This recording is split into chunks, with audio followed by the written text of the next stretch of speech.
السلام عليكم مشاهدي قناة ديكور ومطبخ بلادي. مرحبا بكم اليوم وصفة جديدة، هي الحلوى الشمالية ديال الكويرطات. دابا مرحبا بكم، نقدموا لكم المقادير. هاد الحلوى كتحتاج الكاوكاو يكون محمر ومقشر. حنا عطينا المقادير ديال 2 زلايف،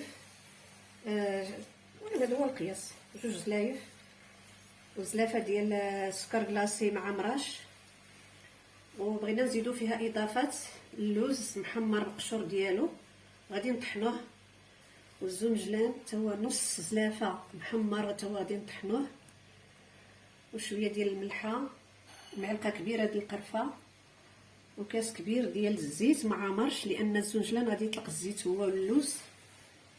والطحين عندنا هنا عندنا نص كيلو، غادي نبقاو نديرو منه ونشوفوا الا قد كله هو هذاك، ما كان ناقص غادي نقول لكم في الاخر شحال. هذا الطحين نص كيلو، غادي نبقاو نديرو الطحين على حسب المقادير اللي عندنا حتى تجمع العجينه. هاد العجينه بالملاحظه ما فيها لا بيض لا خماره، وهي الحلوه الاصليه هذه كيدار فيها غير الكاوكاو والسكر كلاصي والطحين والزيت والقرفه وشويه د الملحه، ولكن حنا بغينا نزيدو اضافات اللوز اللي فيه عادين واكثريه، وخصوصا المغنيسيوم، والزنجلان غني بالكالسيوم فيتامين دي. والكويرطات هما هادو اللي غادي ندويو فيهم الحلوى، كيتباعوا عند اللي كيبيعوا لوازم الحلويات خصوصا في الشمال.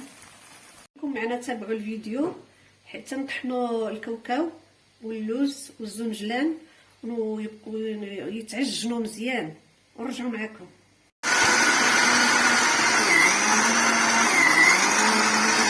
رجعنا لكم بنات بعد ما طحنا الكاوكاو والزنجلان واللوز. هكذا سيكون القوام ديالو، يتجمع هكذا. دابا عاد غادي نخلطوا معاه المقادير الاخرين. دابا غادي نخلطوا الزيت والسكر كلاصي باش نخلطوا مع هذيك العجينه ديال الكاوكاو واللوز والزنجلان. هذا كاس كبير مع مرش بالزيت،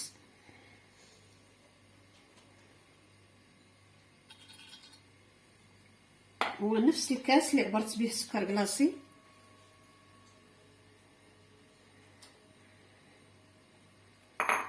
شويه ديال الملحه غادي نخلطوا، وشويه معلقه كبيره ديال القرفه. غادي نخلطوا هذا الشيء في الاول، وعاد نخلطوا مع العجينه ديال الكاوكاو.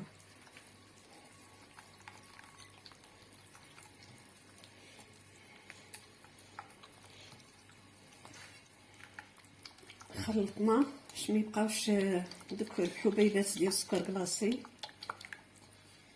اللي ما بقاتش. عاد غنزيدوا هاد العجينه،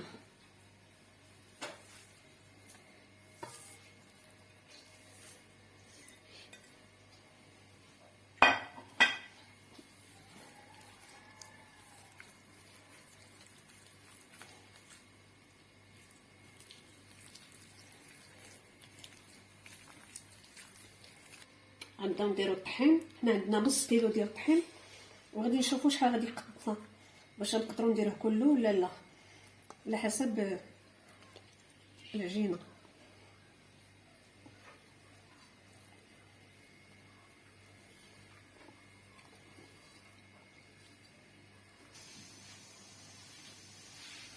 مشاهدات ومشاهدي، حنا جمعنا العجينه ديال الكاوكاو واللوز والزنجلان، هكذا خصها تكون القوام ديالو، ما كتلصقش، تعجنها كما بغيتيها انت هكذا.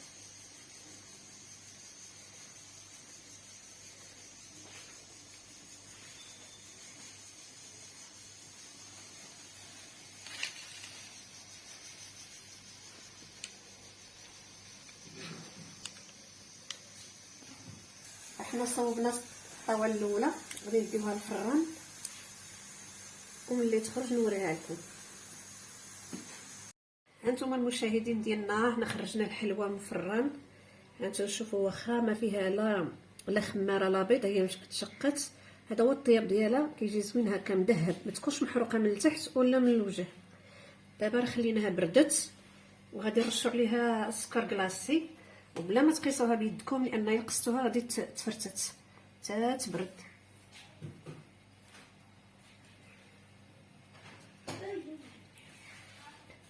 يمكن نرشوا عليها السكر كلاصي بهذه الطريقه، اولا نهزوها حتى تبرد ونهزوها ونمرغوها هكذا في السكر كلاصي. الطرق بجوج مزيانين.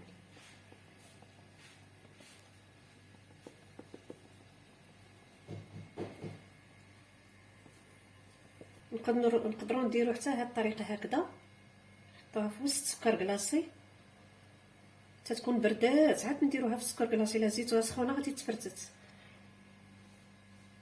نحطوها هكذا في الوسط، في وسط هذا المربع، نلويو شويه هكذا، ونلويو هاد الجهه هادي،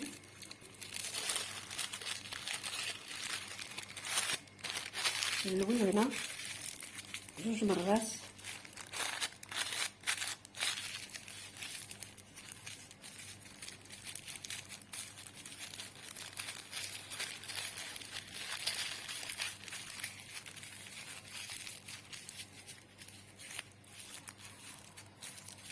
صافي كذا.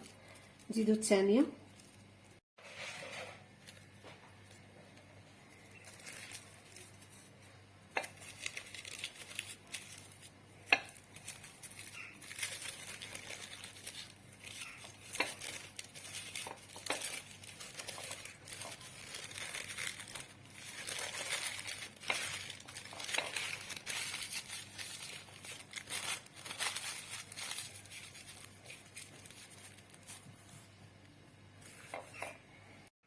البنات هانتوما الحلوه حنا ساليناها، لويناها في الكواط ديالها.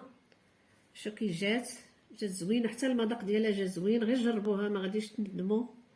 كنتمنى تعجبكم هذه الوصفه ديال اليوم، تجربوها ودعموا القناه بالاشتراك واللايكات، وشكرا على المشاهده.